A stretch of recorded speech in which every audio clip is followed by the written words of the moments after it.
Substitution reaction. क्या start करेंगे हम? Substitution reaction.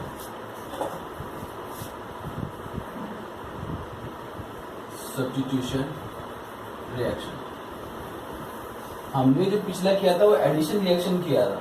हमने पिछले एडिशन रिएक्शन किया था,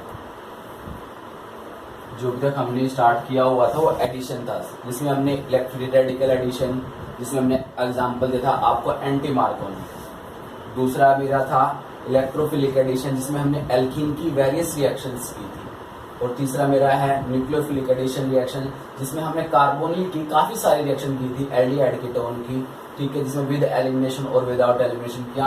वो सारा मेरा अंडरगो एडिशन रिएक्शन था। क्लियर? अब हम पढ़ रहे हैं सब्स्टिट्यूशन रिएक्शन। तो सब्स्टिट्यूशन रिएक्शन को भी हमने 3 कैटेगरी में पढ़ना है। पहला है free radical substitution reaction, free radical substitution reaction. दूसरा है आपका इलेक्ट्रोफिलिक सब्स्टिट्यूशन, इलेक्ट्रोफिलिक सब्स्टिट्यूशन। तीसरा है आपका न्यूक्लियोफिलिक सब्स्टिट्यूशन रिएक्शन। तो हमने 3 रिएक्शन पढ़नी है, फ्री रेडिकल, इलेक्ट्रोफिलिक और न्यूक्लियोफिलिक। सेम एडिशन में भी यही था, free radical addition, electrophilic addition और न्यूक्लियोफिलिक एडिशन रिएक्शन। पर तीनों में डिफरेंस क्या था वो हमने किया था। तो तीनों में डिफरेंस तो मैं भी एकदम से चलो बताने की कोशिश करता हूँ, बाकी जो है वर्ष 1 बाय 1 करेंगे तो आपको अच्छा समझ में आएगा और लास्ट में मैं आपको कंपैरेटिवली समझा दूंगा। ओके, तो फ्री रेडिकल जो हमारा सब्स्टिट्यूशन रिएक्शन है, सबसे पहले फ्री रेडिकल, यानी फ्री रेडिकल बनेगा इसमें, ठीक है। मेनली क्या करते हैं इसमें हम, जैसे एल्केन होता है, एल्केन की हम chlorination in the presence of sunlight, या ब्रोमिनेशन, या आयोडोनेशन, या फिर फ्लोरिनेशन, ये करते हैं हम सनलाइट की प्रेजेंस में। डन। तो इसमें अगर हम आपसे ऑर्डर ऑफ रिएक्टिविटी पूछा जाए, ऑर्डर ऑफ रिएक्टिविटी में क्लोरीन, ब्रोमीन, आयोडीन, फ्लोरीन में से सबसे पहले कौन रिएक्ट करेगा किस पर? एल्केन में। तो ऑर्डर ऑफ जो आता है फ्लोरिनेशन, क्लोरिनेशन, ब्रोमिनेशन और आयोडीनेशन, ये होता है ऑर्डर ऑफ रिएक्टिविटी ऑफ किसका? हैलोजिनेशन का। बट अगर आपसे पूछा जाए, आपके पास एक प्राइमरी एल्केन है, एक सेकेंडरी एल्केन है, एक टर्शियरी एल्केन है। जैसे प्राइमरी एल्केन तो यही हो गया CH4, सेकेंडरी एल्केन जैसे ये हो गया इस टाइप से भी, ये जो हाइड्रोजन है सेकेंडरी हो गया, ठीक है। और एक और लगा दिया जाए दिस वन, जैसे ये सेकेंडरी हाइड्रोजन हो गया, ठीक है। टर्शियरी की बात की जाए तो CH3, ऊपर भी CH3, नीचे भी CH3, तो ये हो। तो इनमें जो ऑर्डर आता है वो टर्शियरी हाइड्रोजन मतलब जल्दी रिप्लेस होगा, देन सेकेंडरी, देन प्राइमरी। ये यानी इन तीनों में अगर आपको क्लोरीनेशन या ब्रोमिनेशन कराने को बोली जाए तो सबसे पहले क्लोरीनेशन, ब्रोमिनेशन इस एल्केन पे फर्स्ट जल्दी होगी, क्योंकि ये टर्शियरी हाइड्रोजन बनाएगा, टर्शियरी फ्री रेडिकल बनाएगा जो ज्यादा स्टेबल होगा ओवरऑल कंपैरेटिवली। डन, ठीक है। तो अब इसके हम क्या करते हैं, जनरल रिएक्शन देखते हैं कि भाई होता क्या है। तो हमने क्लोरीनेशन ली हुई है, क्लोरीनेशन, और प्रोडक्ट क्या बनता है इसके अंदर? CH3Cl, फर्दर क्लोरीनेशन होकर लास्ट में आपको जो प्रोडक्ट देता है ये लास्ट में CCl4 दे देता है। ये होता है क्लोरीनेशन का प्रोडक्ट बनता है इसमें। और होता है कैसे जनरल मैकेनिज्म? तो सबसे पहले इसका जो स्टेप आता है वो आता है इनिशिएशन, कि Cl और Cl जो बॉन्ड होता है, फ्री रेडिकल बॉन्ड जो होता है, इस तरह से 2 molecule of chlorine free radical बन जाते हैं। क्लियर? इसके बाद क्या है, जो आपके पास प्रोपेगेशन स्टेप हो जाता है, जिसको हम बोलते हैं प्रोपेगेशन। क्या होगा? जैसे CH3H है, इसमें आप क्लोरीन फ्री रेडिकल डालते हो इस तरह से, तो ये क्या करेगा, यहां से एक हाइड्रोजन को ले लेगा और क्या बना देगा बताइए? CH3 फ्री रेडिकल बनाएगा और HCl बना देगा। क्लियर हुआ? क्योंकि ये हाइड्रोजन फ्री रेडिकल, एक इलेक्ट्रॉन चाहिए इसको, एक इलेक्ट्रॉन इसके पास था, तो एक इलेक्ट्रॉन कहाँ जाएगा? वो CH3 पर आ जाएगा। अब जो CH3 है फ्री रेडिकल जो है वो दोबारा से क्लोरीन के साथ रिएक्ट करता है इस तरह से। तो यहां से ये क्या ले लेगा, इससे क्या ले लेगा? Cl, और क्या बना देगा? CH3Cl, और क्लोरीन रेडिकल निकाल देगा। ये एक स्टेप कंप्लीट होता है। ऐसे ही अब हमने क्या करना है, इसका दूसरा हाइड्रोजन निकाल, ये हमने एक हाइड्रोजन निकाला इस तरीके से, ऐसे इसका हम दूसरा हाइड्रोजन निकालेंगे इसी मेथड से। कैसे देखो, आप इसको ऐसे लिख सकते हो CH2HCl, CH3Cl तो ये भी, और इसके अंदर आप क्या डालोगे, क्लोरीन फ्री रेडिकल है जैसे ऊपर डाला था आपने, तो ये क्या करेगा यहाँ से, जैसे इसमें HCl डाला था, इसने भी इसमें से भी क्या निकाल देगा ये HCl, और क्या बना देगा CH2Cl फ्री रेडिकल बना देगा। यहाँ पे CH3 बना था फ्री रेडिकल, अब ये CH2Cl फ्री रेडिकल बना देगा क्योंकि इसके पास इसने एक H निकाल दिया। अब आप उसके बाद क्या करोगे, क्लोरीन डाला था ClCl, तो इसमें भी आप क्या डाल लोगे, क्लोरीन डाल लोगे, CH2Cl प्लस में ClCl, और क्या बन जाएगा बताओ, CH2Cl2 बन जाएगा, और प्लस में क्या निकल जाएगा, क्लोरीन फ्री रेडिकल। ये हो गया स्टेप। इसके बाद फिर आपने क्या करना है, दोबारा से इसका ये हाइड्रोजन निकालना है, एक हाइड्रोजन और निकालना, जितने जब तक इसके पास क्या रहेंगे, हाइड्रोजन देंगे, आप क्या करते रहोगे, रिमूव करते रहोगे। ठीक है, चलो देखते हैं। इसको ऐसे लिख सकते हो आप, जो ये बना है। ठीक है, फिर इसमें क्या डालोगे आप, क्लोरीन फ्री रेडिकल, क्या बना देगा, Cl2CH फ्री रेडिकल प्लस में HCl। उसके बाद क्या करोगे, Cl2CH फ्री रेडिकल के अंदर आप क्या यूज करोगे, क्लोरीन, क्या बना देगा, Cl3CH बन जाएगा प्लस में क्लोरीन फ्री रेडिकल। अभी भी इसके पास एक हाइड्रोजन है, तो फर्दर दोबारा से क्या करेगा, ये अपना हाइड्रोजन निकाल लेगा, CCl3CH, और यहां से क्या निकल लेगा, ClCl, तो क्या हो जाएगा, Cl3C फ्री रेडिकल बन जाएगा, और ये HCl बन जाएगा। समझ में आ गया होगा। तो इसके बाद क्या करेगा, Cl3C फ्री रेडिकल,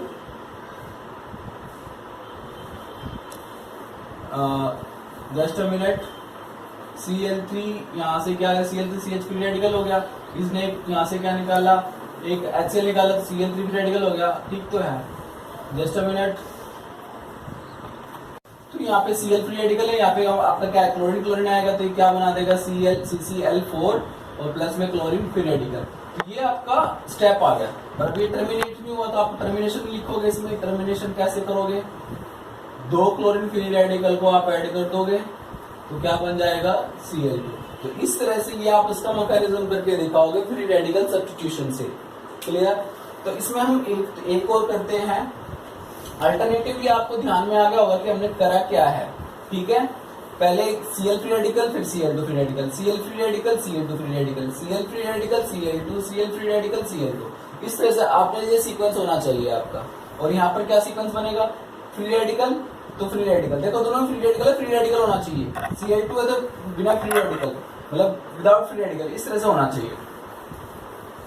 इसके बाद एक और है, ये तो एल्कीन था हमारा, एलाइलिक सब्स्टिट्यूशन। तो एलाइलिक भी जो होता है वो भी आपका फ्री रेडिकल से ही जाता है, मैं करा भी चुका हूं ये आपको। CH2 double bond CH CH3, इसके अंदर आप Cl2 न्यूक्लियोटाइड डाल लो, या फिर क्लोरीन या ब्रोमिनेशन या जो भी है Cl2 NBS डाल देते हो आप। ठीक है, एक ही बात होती है। तो ये क्या कहते हैं, ये भी वाला फ्री रेडिकल से जाता है। तो ये फ्री रेडिकल क्या बनाता है, CH2 double bond CH2 free radical बनेगा, क्योंकि यहाँ से आप हाइड्रोजन निकाल लोगे।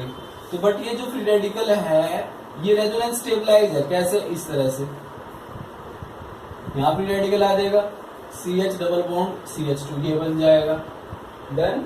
ठीक है, तो इस वजह से आपकी जो फ्री रेडिकल होगा, तो यहाँ पे क्या हो जाएगा, या यहाँ पे कर लो, जो से मुझका दोनों सिमेट्रिकल है, तो प्रोडक्ट क्या बनता है आपका, CH2 double bond CH CH2 Cl, या आपका जो है Br लग जाएगा, या क्लोरीनेशन ब्रोमिनेशन जो भी करना चाहोगे आप, in the presence of sunlight, और ये आयोडीनेशन ब्रोमिनेशन से आप क्वेश्चंस कर सकते हो। अब इसमें जनरल एक क्वेश्चन पूछा गया है, तो आप बताइए जरा।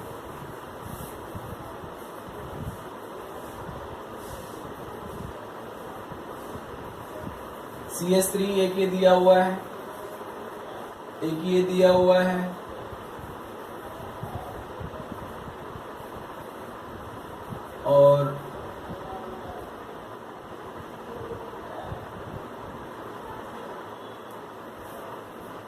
और ये दिया हुआ है। आपको chlorination in the presence of UV light करानी है, किसमें पहले होएगी, फर्स्ट सेकंड थर्ड। देखो, अगर हम यहां से हाइड्रोजन निकालते हैं, तो ये प्राइमरी फ्री रेडिकल बनेगा।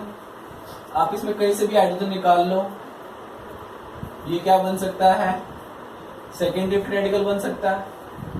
इसमें से निकाल लोगे, चाहिए निकाल लो, चाहिए निकाल लो, ये क्या बनाएगा, ये भी प्राइमरी फ्री रेडिकल बनाएगा। बट इसके केस में एक पॉसिबिलिटी ये भी है कि यहाँ पर भी हाइड्रोजन है। अगर आप यहाँ से हाइड्रोजन को रिमूव कर दो तो ये क्या बना देगा, टर्शियरी फ्री रेडिकल बना देगा। तो सबसे ज्यादा स्टेबल कौन सा होगा, दिस वन। यहाँ से आपका जो, क्योंकि जो CH वाला है ये वाला, ये आपका टर्शियरी बनाएगा। तो टर्शियरी क्या होता है, सबसे ज्यादा स्टेबल होगा। तो यानी जो क्लोरीनेशन प्रोडक्ट बनेगा आपका, इसका ये बनेगा CH3 और यहाँ पे Cl, ये आएगा। क्लियर हुआ। तो हमारा नेक्स्ट टॉपिक है, इसी से रिलेटेड है, फ्री रेडिकल सब्स्टिट्यूशन हो गया है। ESR बोल देते हैं उसको। ESR का मतलब क्या है, electrophilic substitution reaction.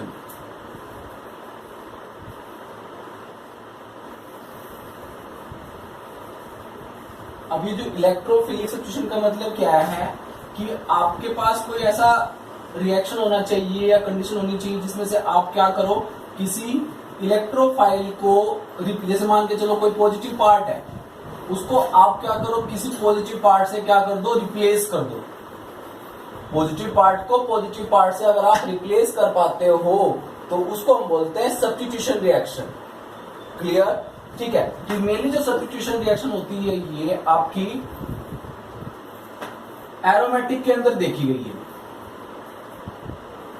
Aromatic electrophilic substitution reaction हम पढ़ेंगे। मेरी कहते हैं जैसे बेंजीन होता है, ये आपका क्या है, जनरली बेंजीन है। बेंजीन के पास क्या है, H है, और ये आपके पास क्या है, कोई इस तरह से रिएक्शन होगी। रिएक्शन के अंदर क्या होगा, एक इलेक्ट्रोफाइल होगा, एक न्यूक्लियोफाइल होगा। चाहे आप HCl ले लो, चाहे आप HBr ले लो, चाहे आप मतलब कुछ भी ले लो, तो उसमें आपको पहले, सबसे पहले इलेक्ट्रोफाइल जनरेट करना होगा। तो जनरली क्या होता है, इसमें ये प्रोडक्ट बनता है, आपको दिखा देता हूं। यहाँ पे E आ जाएगा, ठीक है, और साथ में जो भी आपका प्रोडक्ट निकलेगा रिप्लेस होकर वो आ जाएगा, ठीक है। जैसे अगर आपने HCl लिया या फिर मान के चलो Cl2 लिया in presence of AlCl3, CH3Cl in presence of AlCl3, इस तरह से मतलब जो भी आपके रिएजेंट होंगे, CH3COCl है, इन प्रेजेंस ऑफ AlCl3 हम बाद में करेंगे, दिखा देता हूं मैं आपको। इनमें सबसे पहला काम क्या होगा, आपका इलेक्ट्रोफाइल जनरेट करने से। इसमें इलेक्ट्रोफाइल Cl प्लस जनरेट हो गया, प्लस में AlCl4 नेगेटिव, ठीक है। इसमें आपका CH3 पॉजिटिव, AlCl4 नेगेटिव। फिर सबसे पहला काम क्या होगा, आपका इलेक्ट्रोफाइल को जनरेट करना। इलेक्ट्रोफाइल को जनरेट करना सिखा देंगे आपको कि कैसे जनरेट करते हैं। तो फिलहाल जनरली ये इस तरह से क्या होता है, यहाँ पे जो H है उसको रिप्लेस कर दिया जाता है। अब मैकेनिज्म है वो कैसे किया जाता है, सबसे पहला काम क्या हुआ आपका, मैकेनिज्म देखते हैं। Formation of electrophile, formation of electrophile, electrophile आप जनरेट करोगे,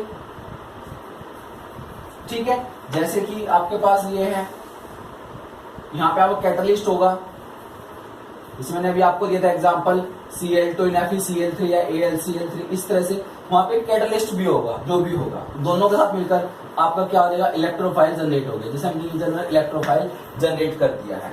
इसके बाद क्या होगा, सबसे second attack of electrophile. Electrophile का अटैक होगा बेंजीन रिंग पर, कैसे होगा देखो।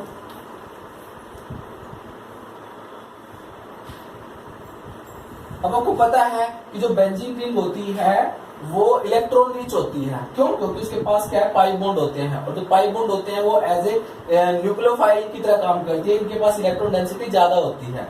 जितनी ज्यादा इलेक्ट्रॉन डेंसिटी होगी उतना हमारा बेंजीन क्या होता चला जाएगा, रिएक्टिविटी को बढ़ा देगा, प्रमोट करेगा, ठीक है। तो ये यहाँ से इस पे अटैक करता है इलेक्ट्रोफाइल पे। यहाँ पे आपको पता है H है, ये सबके पास एक एक H है, बेंजीन पर सबके पास एक एक H अवेलेबल है। तो ये क्या करेगा, इस पर अटैक करेगा और यहाँ पे पॉजिटिव चार्ज है क्योंकि यहाँ से बॉन्ड की कनेक्टिविटी हट गई है अब, और ये H ये और ये आपका E, और ये इस तरह से आपको समझ में आया? बताइए मैंने क्या किया, जस्ट ये जो बॉन्ड था ऐसे उसको उठाया है ऐसे, और जैसे यहाँ से उठा तो इस कार्बन से इस बॉन्ड की कनेक्टिविटी लूज हो गई है, जिसकी वजह से कार्बन क्या हो गया, डेफिशिएंट हो गया, तो पॉजिटिव चार्ज आ गया है। और जब ये ऐसे है फिर ये क्या करता है, इस तरह से ई को कैप्चर कर लेता है।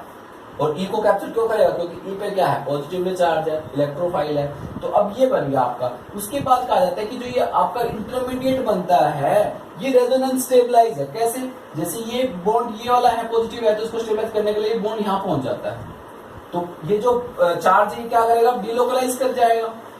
अब ये चार्ज कहाँ पहुंच जाएगा, यहाँ पहुंच जाएगा। ये तो एज इट इज है। बताइए समझ में आया नहीं आया? ठीक है, हमने क्या किया, इस बॉन्ड को उठाया ऐसे और ऐसे कर दिया, यहां से कनेक्टिविटी लूज हो गई इसकी। इसके बाद आपने क्या किया, इसको ऐसे कर दिया, अगला स्ट्रक्चर बनाया जो। अब पॉजिटिव चार्ज कहाँ गया, इस कार्बन पर, इस कार्बन पर। तो इसी कार्बन पे दिखाओगे, बीच में मत लगाया करो, ठीक है। ये यहां से यहाँ, ये H और ये E, यहाँ पे क्लियर हो गया। इसके बाद क्या करता है, बेंजीन दोबारा से अपनी एरोमेटिसिटी गेन करता है। जो यहाँ से जो न्यूक्लियोफाइल जो बचता है वो क्या करता है, इस H को ले लेगा और H का जो बॉन्ड है उसको यहाँ डाल देगा। सिर्फ उसने क्या लिया, सिर्फ H को लिया, बॉन्ड नहीं लिया उसका, बॉन्ड तो उसका हमने यहाँ डाल दिया। और आपके पास क्या बन गया, देखो स्ट्रक्चर मैच करो पहले के कंपैरिजन, यही बना है या अलग बना है? ये आपका E, देखो यही बनाया हमने। तो क्या हुआ, देखो H पॉजिटिव ही बाहर निकला है, ये H पॉजिटिव की फॉर्म में है, क्योंकि अब अगर ये बॉन्ड के समेत ऐसे जाता तो ये बनता H नेगेटिव, पर ये बॉन्ड समेत नहीं गया, ये खाली गया विदाउट बॉन्ड, तो इसलिए H पॉजिटिव की फॉर्म में निकला है बाहर। अगर आप जनरल समझ सकते हो तो हमने E पॉजिटिव डाला था और क्या निकाला है, H पॉजिटिव, यानी हमने क्या किया, एक पॉजिटिव चार्ज को रिप्लेस किया है, जिस वजह से इसको हम बोलते हैं इलेक्ट्रोफिलिक सब्स्टिट्यूशन रिएक्शन। और किस पे किया हमने, बेंजीन पे किया है, तो इसलिए इसको बोला हमने aromatic electrophilic substitution reaction. Clear? अब आपके पास ना एक क्वेश्चन आता है, क्या, give the reactivity order of electrophilic substitution reaction. एक आपके पास एनिलीन है, एक आपके पास फिनोल है, और आपको इलेक्ट्रोफाइल दे दिया गया। अब पूछा जाएगा कि जो इनमें से इलेक्ट्रोफाइल सबसे पहले कौन अपने पास अट्रैक्ट करेगा। देखो अट्रैक्ट वो करेगा जिसके पास क्या होगी, इस बेंजीन रिंग पर क्या होगी, इलेक्ट्रॉन डेंसिटी ज्यादा होगी। क्योंकि पॉजिटिव चार्ज पे कौन अटैक करेगा, जहां पर इलेक्ट्रॉन रिचमेंट ज्यादा होगी। ठीक है, इतनी बात कंसेप्ट क्लियर है। जहां पर जिस बेंजीन रिंग पर इलेक्ट्रॉन डेंसिटी क्या होगी, ज्यादा होगी, वही क्या करेगा, इलेक्ट्रोफाइल पर अटैक करेगा। अब वो किस पर डिपेंड कर रहा है, वो इन पर डिपेंड कर रहा है जो ग्रुप लगे हुए हैं।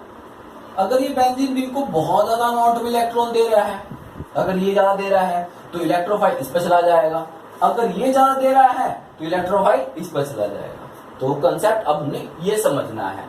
ओके, तो अब आप आइए, तो यहां पर एक चीज देखिए, इधर तो है NH2 और इधर क्या है, OH है। क्लियर है? अब आपको पता है बेंजीन से जुड़े हुए हैं दोनों के दोनों किससे जुड़े हुए हैं, बेंजीन से जुड़े हुए हैं। तो अब नाइट्रोजन की इलेक्ट्रोनेगेटिविटी और ऑक्सीजन की इलेक्ट्रोनेगेटिविटी किसकी ज्यादा है, ऑक्सीजन की। तो जो ऑक्सीजन है वो लोन पेयर को क्या कर रहा है, अपनी तरफ अट्रैक्ट करके रख रहा है, जबकि नाइट्रोजन के जो लोन पेयर है वो इसके कंपैरिजन इतनी ज्यादा से ये अट्रैक्ट नहीं कर रहा। तो फ्रीली अवेलेबल किसके हुए, इसके हुए, तो इसके लोन पेयर रेजोनेंस में जाएंगे, बेंजीन रिंग पर क्या करेंगे, इलेक्ट्रॉन डेंसिटी इंक्रीज कर देंगे। और जो बेंजीन रिंग पर इलेक्ट्रॉन डेंसिटी इंक्रीज करेगा, इलेक्ट्रोफाइल किस पे जाएगा, उसी पे जाएगा, यानी इलेक्ट्रोफाइल किस पे जाएगा, इस पे जाएगा। क्लियर हुआ कंसेप्ट? ओके, अब एक और इसी से रिएक्टिविटी से ही हमारा रिलेटेड क्वेश्चन है। एक नाइट्रोबेंजीन है और एक बेंजल्डिहाइड, ये चीज है।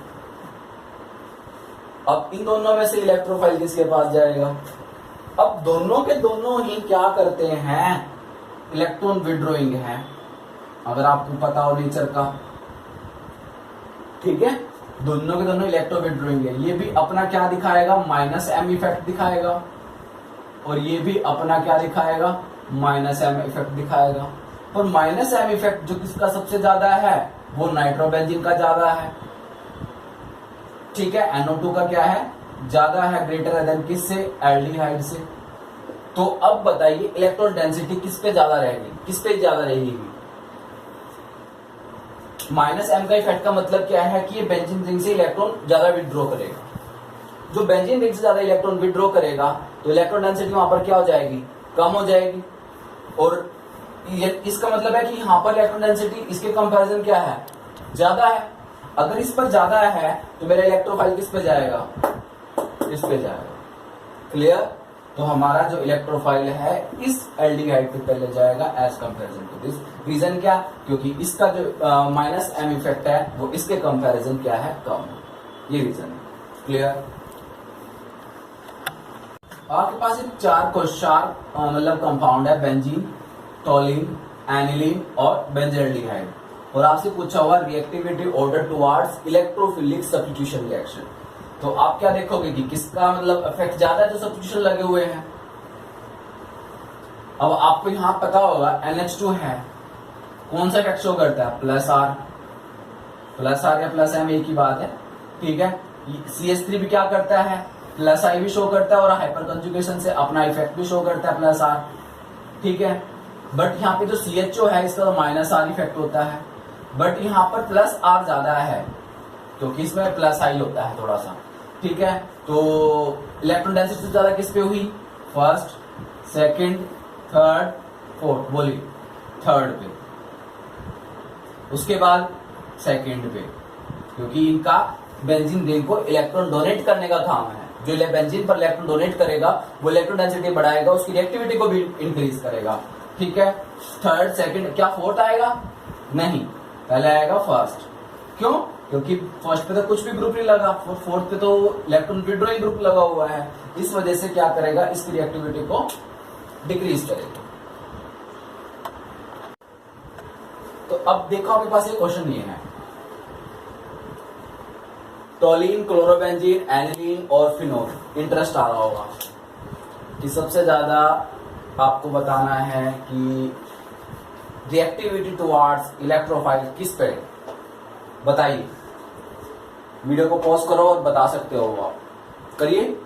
ओके, कर लिया आपने, देख लिया, आंसर निकाल लिया। तो अब देखते हैं बेटा जी, देखो यहाँ पे CH3 का क्या इफेक्ट है, प्लस एच का मतलब हाइपर कंजुगेशन इफेक्ट है जो अपने लोन पेयर देगा।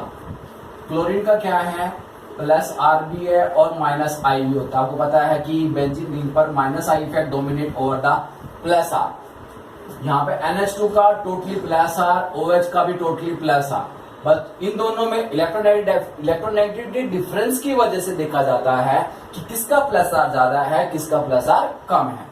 तो प्लस आर सबसे ज्यादा किसका होता है, 3 का, उसके बाद plus R, totally plus R चल रहा है यहाँ पे, 3 के बाद 4 का, मैंने बताया था आपको इनका डिफरेंस करके।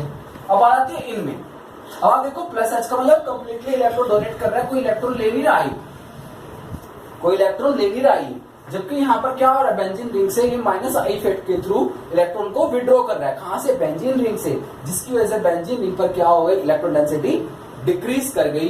तो इस वजह से यहाँ पे ऑर्डर क्या आ जाएगा आपका, फर्स्ट, और यहाँ पे सेकंड। ये आपका आंसर है बेटा। तो बेटा जी आपके लिए अब ये क्वेश्चन है, अगर आपको थोड़ा कंसेप्ट क्लियर हो गया है तो आप ये क्वेश्चन कर सकते हो। Cl, NO2, NH2, तो मैं इफेक्ट तो मैं क्या बताऊं, क्लोरीन, नाइट्रोजन, NH2 आपको पता होना चाहिए, क्लोरीन का माइनस आई इफेक्ट, NO2 का माइनस आर इफेक्ट, NH2 का अपना प्लस आर इफेक्ट, CCl3 जो होता है अपना ये हाइपर कंजुगेशन से माइनस एच इफेक्ट शो करता है। माइनस एच का मतलब होता है इलेक्ट्रॉन विड्रॉ करना। OH का प्लस आर है, NHCH3 ये भी इलेक्ट्रॉन डोनेट करेगा, CHO इलेक्ट्रॉन खींचेगा, NHCO CH3 है ये भी क्या करेगा, इलेक्ट्रॉन डोनेट करेगा। वो आप देखना कैसे क्या करेगा। NO2 का माइनस आर इफेक्ट, फ्लोरीन का भी अपना माइनस आई इफेक्ट होता है, यहाँ पे ज्यादा होता है। Cl का अपना क्या है, माइनस एम इफेक्ट है। तो इस तरह से ये ऑर्डर है। तो आपने बताना है कि रिएक्टिविटी टुवार्ड्स किस पे सबसे ज्यादा होएगा, फर्स्ट सेकंड थर्ड है सारे आपके, first question, second question, 3 question और ये 4th क्वेश्चन। 4 क्वेश्चन है आपके लिए और चारों आपके लिए होमवर्क है। क्लियर है? तो ओके, आगे हम चलते हैं।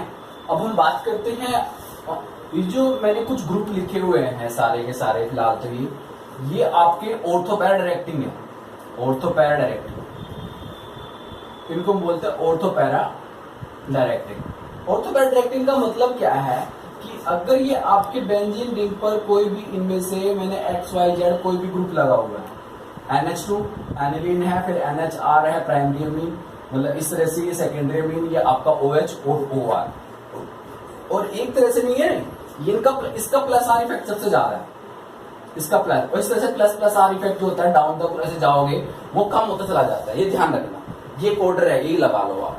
क्लियर है? इसके बाद क्या है कि यहाँ पर जो ये X ग्रुप है ये क्या करते हैं, NH2 ग्रुप करता है क्या है, ये जितने भी सारे मैंने ऑर्थोपैरा का मतलब है अगर इलेक्ट्रोफाइल आएगा तो वो कहाँ जाएगा, ऑर्थो और पैरा पे जाएगा। इसकी ऑर्थो ये होगी और इसकी पैरा, बेंजीन की पैरा रिंग ये होगी, यानी यहाँ पे आपका इलेक्ट्रोफाइल, ये ऑर्थो डायरेक्टिंग है और ये पैरा, यानी पैरा पे ग्रुप लग गया है। क्लियर है? अब ऐसा क्यों होता है आपको बेटा रेजोनेंस से क्लियर होगा कि ऐसा क्यों हुआ। जैसे मैंने NH2 लिया, NH2 का अगर आप रेजोनेंस बनाते हो तो मैंने पहले भी सिखाया हुआ है, ये NH2 का आप रेजोनेंस बनाओगे इस तरह से, NH2 पॉजिटिव, और इलेक्ट्रॉन कहाँ आ रहा है, इलेक्ट्रॉन डेंसिटी कहाँ आ रही है, वो ऑर्थो पे आ रही है। ठीक है, आगे फर्दर फिर मूव हुआ, ये इलेक्ट्रॉन डेंसिटी कहाँ पे गई है, पैरा पे चली गई है। ठीक है, तो अब चार्ज कहां से कहां मूव कर गया, इधर आ गया, और ये डबल बॉन्ड NH2 पॉजिटिव। ठीक है, अब फिर चार्ज कहां से कहां चला गया, दोबारा से ऑर्थो पे चला गया, ऑर्थो से पैरा आया और पैरा से दोबारा ऑर्थो पे चला गया, इस तरह से, और फिर दोबारा से ये अपना पूरा कंप्लीटली बेंजीन रिंग बना एनिलीन।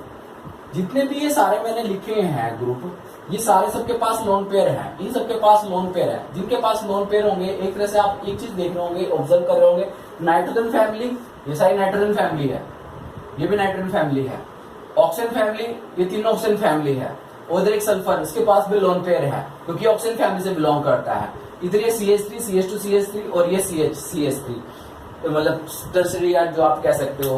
इन सब का क्या है, प्लस आर इफेक्ट है, और प्लस आर इफेक्ट क्या करेंगे, always increase the electron density over the benzene ring, और it enhance the reactivity towards electrophilic reaction. मतलब जो सब्स्टिट्यूशन की रिएक्शन होगी इनमें क्या होगी, फास्ट होगी। अगर आपके कंपैरेटिवली हम क्या दे दें, माइनस आर इफेक्ट वाले ग्रुप दे दें, ये आपको समझ में आ गया होगा। अगर मैं कहूं कि एक NH2 है, एक NHR है, सबसे ज्यादा इलेक्ट्रॉन डेंसिटी किस पे होगी, NH2 वाले पे होगी।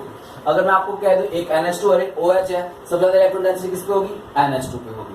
SH दे दूं और ये दे दूं, सबसे ज्यादा इलेक्ट्रॉन डेंसिटी कहां होगी, SHY पे होगी। इस पे क्यों नहीं होती, देखो एक चीज और देख लेते हैं, थोड़ा सा बात कर ही रहे हैं तो समझाने की बात है। अगर आपके पास एक NH2 दे दिया गया और एक आपके पास NHCOCH3 ग्रुप दे दिया गया, आपको नाम पता होना चाहिए बच्चों, एनिलीन, और ये होता है एसिटानोलाइड।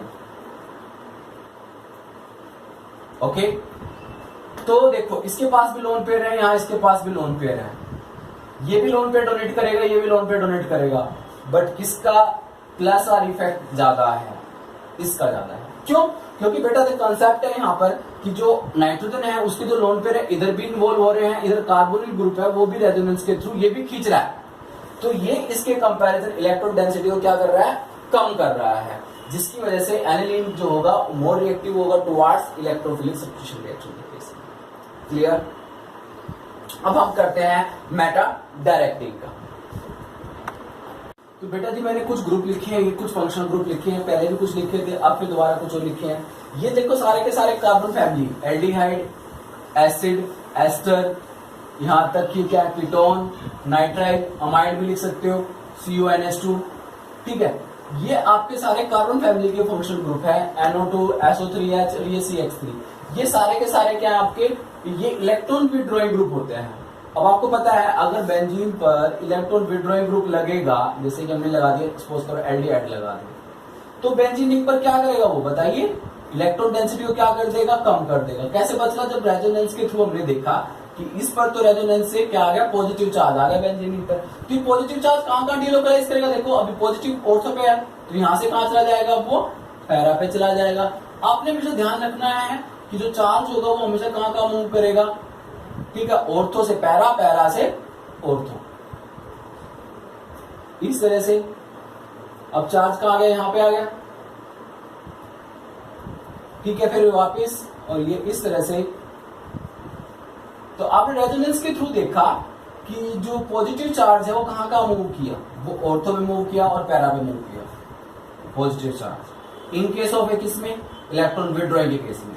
अब जहां पॉजिटिव चार्ज होता है उसका मतलब क्या होता है, उसका मतलब वहां पर उस कार्बन पर इलेक्ट्रॉन डेंसिटी क्या है, डिक्रीज है। तो बट बेंजीन के पास होती है 3 पोजीशन बेटा, एक ऑर्थो, एक मेटा और एक पैरा।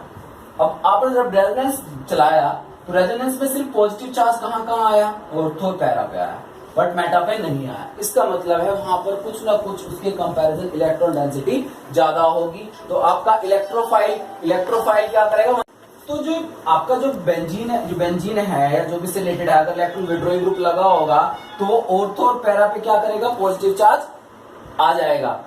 और जब मेटा है वहां पर क्या रहेगी, इलेक्ट्रॉन डेंसिटी उसके कंपैरिजन क्या रहेगी, ज्यादा रहेगी, क्योंकि इनका जो इलेक्ट्रॉन विड्रॉइंग ग्रुप होते हैं इनका जो इफेक्ट मेटा पे नहीं पड़ता, इनका इफेक्ट कहां पड़ता है, सिर्फ ऑर्थो और पैरा पे पड़ता है। इस वजह से आपका जो इलेक्ट्रोफाइल है वो कहां जाएगा, मेटा पे जाएगा।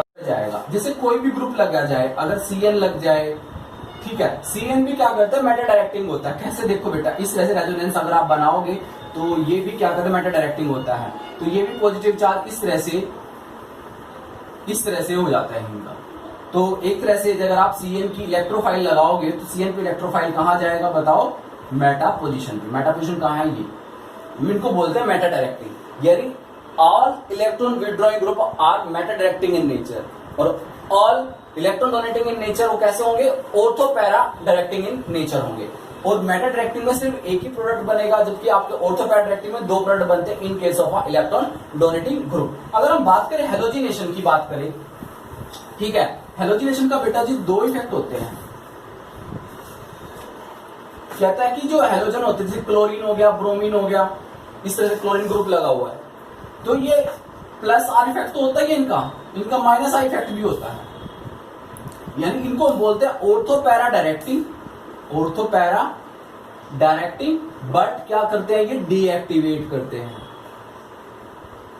डीएक्टिवेटिंग का मतलब कैसे है कि क्लोरीन तो देंगे तो लोन पेयर की वजह से ये इनका चार्ज तो नेगेटिव ही आएगा, बट माइनस I इफेक्ट भी होने की वजह से ये इन पोजीशन को क्या करेंगे, डीएक्टिवेट करेंगे, जिसकी वजह से यहाँ पर इन ऑर्थो पैरा पे इलेक्ट्रॉन डेंसिटी को क्या करते हैं, ये कम करते हैं। मतलब अगर आप क्लोरीन की कुछ भी करोगे, सपोज करो ब्रोमिनेशन करोगे या नाइट्रेशन करोगे, तो क्लोरीन की ब्रोमिनेशन वो जाएगा तो ऑर्थो पैरा पे ही, ब्रोमीन पैरा पे और ऑर्थो पे, पर जो मेजर अमाउंट में जो बनेगा ना वो आपका पैरा बनेगा, क्योंकि यहां पर इसके कंपैरिजन इलेक्ट्रॉन डेंसिटी ज्यादा मिलेगी पैरा पे।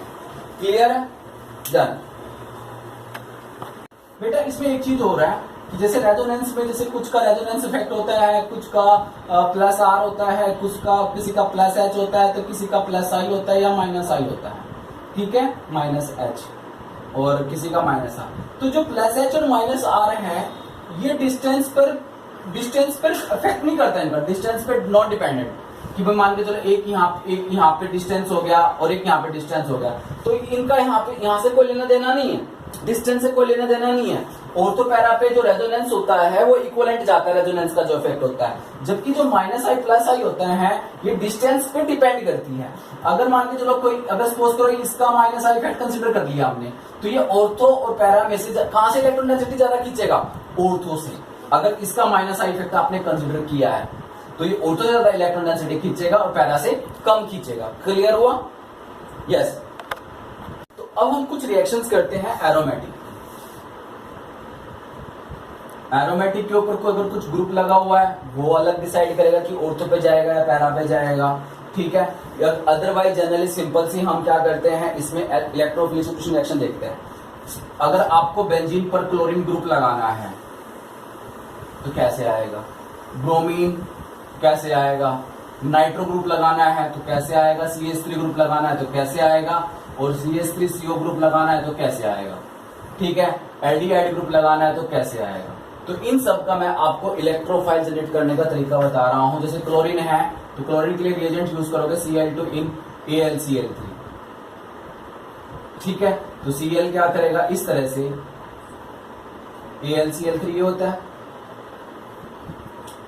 क्लोरीन के पास लोन पेयर होते हैं, ये लोन पेयर इस पर अटैक करते हैं, जिसकी वजह से क्लोरीन Cl पार्शली पॉजिटिव, ये पॉजिटिव चार्ज आ जाएगा इस पे, और यहाँ ये आपका इस तरह से बाइंड कर जाता है, और एल्यूमिनियम के 4 बॉन्ड हो गए तो ये नेगेटिव। फिर क्या करता है, ये बॉन्ड को इस डायरेक्शन में ब्रेक करता है, जिसकी वजह से क्लोरीन पर पॉजिटिव चार्ज आ जाता है, और ये आपका AlCl4 नेगेटिव बन जाता है। तो आपका इलेक्ट्रोफाइल जनरेट हो गया। फिर उसके बाद आपने सिंपल सा प्रोसेस है, बेंजीन है, क्लोरीन पॉजिटिव का इस तरह से अटैक करके दिखाना है, ये H और ये क्लोरीन, ये पॉजिटिव चार्ज इस तरह से। फिर जो भी है यहाँ से ये AlCl4 नेगेटिव जो है इस तरह से, ये आपका न्यूक्लियोफाइल का जो काम करेगा, ये Cl नेगेटिव H ले लेगा और इस तरह से यह आपको क्या दे देगा, क्लोरोबेंजीन प्रोडक्ट दे देगा। प्लस में यहां से HCl बाहर निकला, प्लस में क्या निकला, AlCl3। इस तरह से, यानी सिर्फ आपको क्या आना चाहिए, ऐसी क्लोरीन ऐसे ब्रोमीन जनरेट कर सकते हो आप। नेक्स्ट आपका नाइट्रो। नाइट्रो आप कैसे जनरेट करोगे, NO2 पॉजिटिव कैसे जनरेट करोगे, इन जनरेशन ऑफ NO2 पॉजिटिव देखिए जरा, H2SO4 प्लस HNO3 से आपका नाइट्रो NO2 पॉजिटिव जनरेट करेंगे हम। कैसे करेंगे देखो, अब आपको पता है H2SO4 क्या होता है, एसिडिक कंडीशन में ज्यादा होता है, तो ये H प्लस और HSO4 नेगेटिव में ब्रेक डाउन करता है।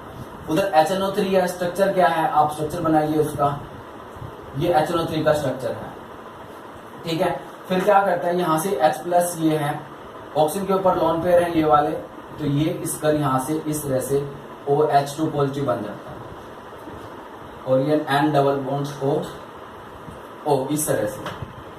फिर क्या होता है, ऑक्सीजन पॉजिटिव चार्ज तो रह नहीं सकता, ये रिमूव कर देता है, H2O बाहर आ गया, और नाइट्रोजन पे कौन सा चार्ज आएगा, जब बॉन्ड इसकी डायरेक्शन में टूटेगा तो नाइट्रोजन पे पॉजिटिव चार्ज आ जाएगा, NO2 और H2O आपका ये प्रोडक्ट बाहर निकल जाएगा। तो NO2 आपका क्या हुआ, इलेक्ट्रोफाइल जनरेट हो गया।